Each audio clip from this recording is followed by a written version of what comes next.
Hi guys, Sai here to give an unusually positive review to a game that didn't make much of an impact. I want to challenge the so-called issues with Squad Command by THQ and really put out the perspective that this game was ahead of its time. Squad Command came out in 2007 on the PSP, which is perhaps my personal biggest gripe, as the game is limited then to its disc and lack of DLC. This isn't a put down, but more a curious observation as to which system got the game. For example, Dawn of War was out for a number of years already and had several brilliant serving expansions, proving the fanbase was more than willing to pay for 40k content. It's no secret that I'm a big fan of XCOM series and cannot wait for the upcoming 40k adaptations. Squad Command has all the traits of being one of the first and bravest XCOM style games out there.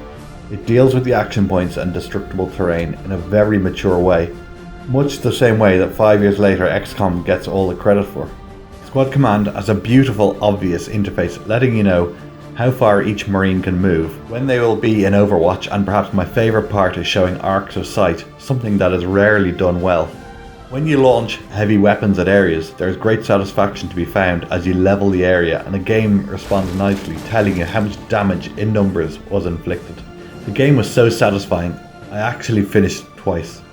I've read through some reviews and I fundamentally disagree with a lot of their points, or at least I understand why Squad Command couldn't be any larger than the 1.8GB disc.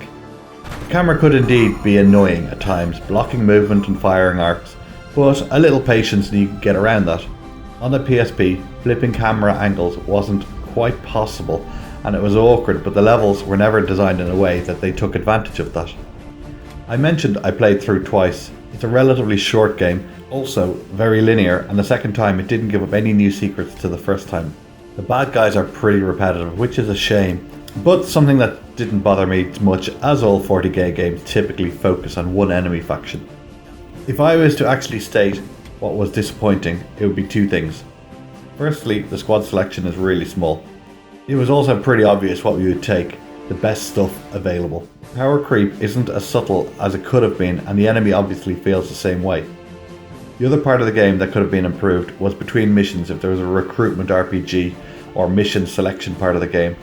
This is obviously wishlisting here, and it's likely the issue is developing it for the PSP, which is very limited in its capacity. So going forward, I want to see this game reintroduced bigger and better.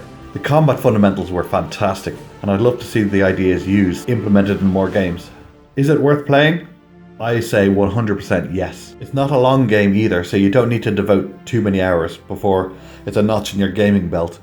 This game is pretty special to me. At the time when there was a lot of interesting games about Patapon, Puzzle Quest and Final Fantasy Tactics, I feel that this is the one that had the fundamental ideas that will work well in the future.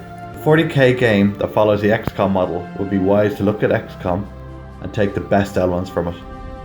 I can safely give this game a 9 out of 10 and highly recommend anyone that likes the XCOM series to give it a go. Positive review at last from me for a portable system. Jeez.